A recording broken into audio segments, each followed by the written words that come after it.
जी नमस्कार, स्वागत है आप सभी का हमारे चैनल सीटेट अधिगम में। दोस्तों, आज की इस वीडियो में हम बात करेंगे 7वीं चरण शिक्षक बहाली को लेकर। कल जो संजय जायसवाल जी का वक्तव्य आया है, बयान आया है सामने, उससे संबंधित और 3-4 टॉपिक हमने लिखा है कि आगे की रणनीति किस प्रकार से होने जा रही है। इन सभी टॉपिक को मैं पहले लाइन बाय लाइन आपको बता देता हूं, उसके बाद वीडियो में आगे बढ़ेंगे। जी हां, राजनीतिक रूप में रंग रही है शिक्षक बहाली, ऐसा क्यों? और दूसरा टॉपिक है संजय जायसवाल जी के बयान से क्या है 7वीं चरण को नुकसान। तीसरा टॉपिक है हम अपनी लड़ाई क्या खुद नहीं लड़ सकते।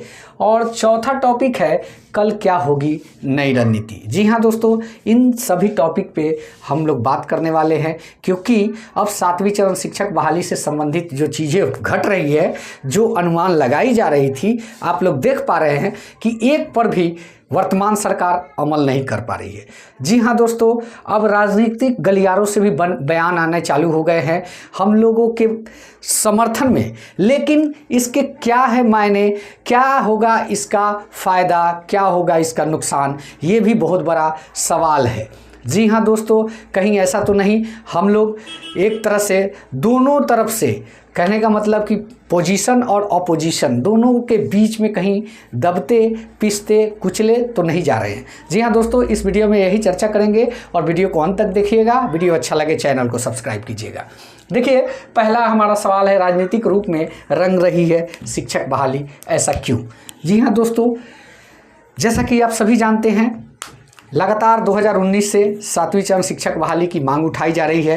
पहले 6 फेज में शामिल करने की बात की जा रही थी, तो नेताओं का कहना था कि आप लोग के लिए स्पेशल बहाली निकलेगी, अगले चरण में आप लोग की बहाली होगी। वहाँ हम लोगों ने अपने मन को मसोस के रख लिया, संतुष्ट हो गए कि चलो भाई ये बहाली होने दो, आगे 7वीं चरण में हम लोग को मौका मिलेगा।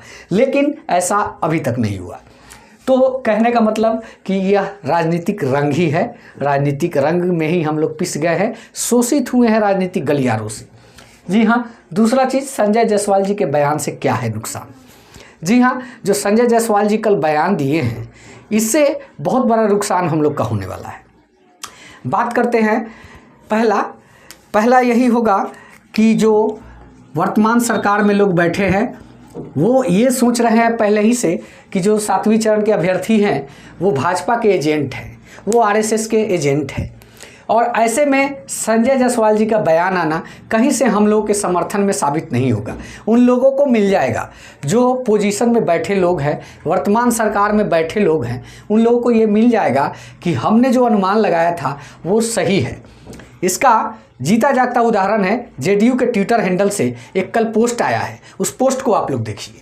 ये पोस्ट में बात की गई है कि शिक्षक अभ्यर्थी कहीं हो सकता है कि यह बीजेपी के सदस्य न हो, लेकिन कहीं ना कहीं इस पर शंका जताई जा रही है उस ट्विटर के माध्यम से भी। तो इसका नुकसान हम लोगों को मिल सकता है। अब रही बात कि जो वर्तमान सरकार में बैठे लोग हैं, वो लोग ये सोचेंगे कि अगर हम कर देते हैं तो भाजपा वाले को मिल जाएगा कि हम इनके डर से बहाली कर दिए, तो ये कभी नहीं चाहेगी। और ये सोचेंगे कि चलो हमको एक राजनीतिक एजेंडा मिल गया अगली चुनाव लड़ने के लिए।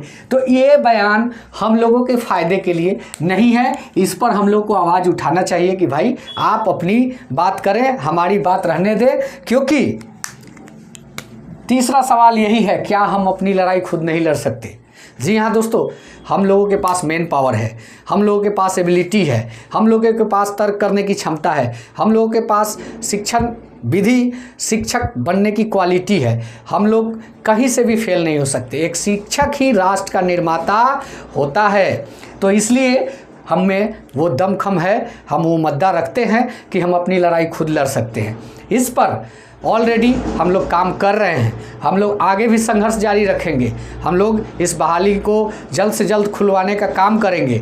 हमारी संगठन इतनी कमज़ोर नहीं है। अगर श्रेणी के जो लीडर हैं वो ठान लिए हैं कि 7वीं चरण शिक्षक बहाली हम 2023 में लेके रहेंगे, तो वैसे में संजय जी का बयान से हम लोग को कोई मतलब नहीं है। और पक्ष में बैठे लोग, अगर जो भी छोटे सदस्य भी जो गठबंधन सरकार में शामिल है, अगर उस ये वीडियो को देखते हैं तो ये नहीं समझें कि हम लोग किसी पार्टी विशेष के लिए काम करते हैं। हम लोग शिक्षक हैं, हम लोग अपने पेट की लड़ाई लड़ रहे हैं, हम लोग रोजगार के लिए लड़ रहे हैं। हमको वर्तमान सरकार से कुछ उम्मीद है, हम चाहते हैं कि हमको वर्तमान सरकार जॉब दे, नौकरी दे, हमारे परिवार के सदस्य भूखे न मरे, हमारी लाइफ सेटल हो, हम आगे चल के और कुछ जीवन में कर सके। तो यहाँ सब्जेक्ट यही है कि इनके ट्वीट से, इनके वक्तव्य से, इनके बयान से सिर्फ राजनीतिक गलियारों में गहमागहमी हो सकती है। हमको इनके बयान से ना कोई लाभ हो सकता है, ना इनके बयान से कुछ लेना देना है। हम अपनी लड़ाई खुद लड़ सकते हैं। जी हाँ दोस्तों, हम जो है, हमारे पास क्षमता है, हमारे संगठन में वो ताकत है, हमारे संगठन में वो एकजुटता है कि हम लोग इस लड़ाई को जल्द ही धरातल पे उतार के दिखाएंगे और वर्तमान सरकार से हम जॉब लेके दिखाएंगे। अब लास्ट सवाल ये आता है, क्या होगा कल की रणनीति? जी हाँ, कल क्या होगी रणनीति? जी हाँ, रणनीति कल यही तैयार हो रही है कि सभी जितने भी 38 जिला के जिला अध्यक्ष हैं, जितने भी अग्र श्रेणी के कमेटी के लोग हैं, जो भी सदस्य हैं, जो पुराने सदस्य हैं, सभी को इस मीटिंग में शामिल होने के लिए, यानी कि कल जो 12 तारीख है, 12/3, इसमें शामिल होने के लिए ऑलरेडी निमंत्रण दिया जा चुका है। और जो छूट रहे हैं वो ये नहीं समझें कि आपको बुलाया नहीं गया, हम क्यों जाएं। वो ये सोचे कि आपकी ये जिम्मेवारी है, आप जिस काम के लिए लड़ रहे थे, आप इतना दिन संघर्ष किए, तो चंद कदम इस बहाली से आप दूर हैं, इसमें शामिल होइए, बढ़ चढ़ के हिस्सा लीजिए और कल के मीटिंग को सफल बनाइए, ताकि आगे की हम लोगों की जो संघर्ष करने की क्षमता है और डेवलप हो सके।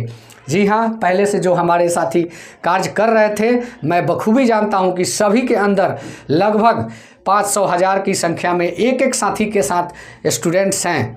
तो आप लोग आए और आगे जो रणनीति तैयार हो रही है उस पर अपना मंतव्य रखें, उस पर क्या कुछ प्लानिंग करने की आवश्यकता है, इस विचारों को भी व्यक्त करें, आगे क्या करना चाहिए। क्योंकि 2023 में किसी भी हाल में हम लोगों को बहाली ले लेना है। अब हमारी बात नोटिफिकेशन तक ही सीमित नहीं है, अब हमारी बात नियमावली तक सीमित नहीं है, अब हमारी बात नोटिफिकेशन पे भी आ गई है, आवेदन पे भी आ गई है। क्योंकि 2019 से हम लोग आज तक संघर्षरत हैं और आज लगभग 4 साल हो गए।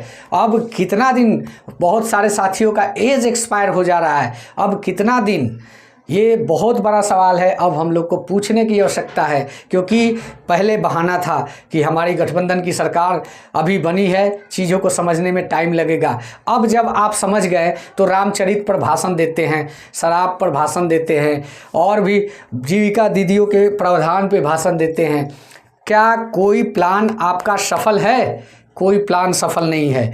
अगर आप सारी प्लानों को सफल करना चाहते हैं तो जो आपके टैलेंटेड शिक्षक रोड पे घूम रहे हैं उनको बुला के आप मीटिंग करें, उनको सेवा का मौका दे, वो आपको बताएंगे कि किस प्रकार से कार्य करना चाहिए। जो शिक्षक रोड पे घूम रहे हैं, जो अपने हक के लिए लड़ रहे हैं, उनको टोटली मालूम है कि क्या होता है कॉन्स्टिट्यूएंसी, क्या होता है संविधान, क्या होता है हक, क्या किस हक के लिए किस प्रकार से लड़ा जाता है। तो मेरे वर्तमान राज्य के मुखिया माननीय नीतीश कुमार जी, मैं आपसे विनती करूंगा कि हम लोग किसी के एजेंट और किसी के दलाल नहीं हैं, ना ही इनसे दूर दूर तक हमारा कोई नाता है।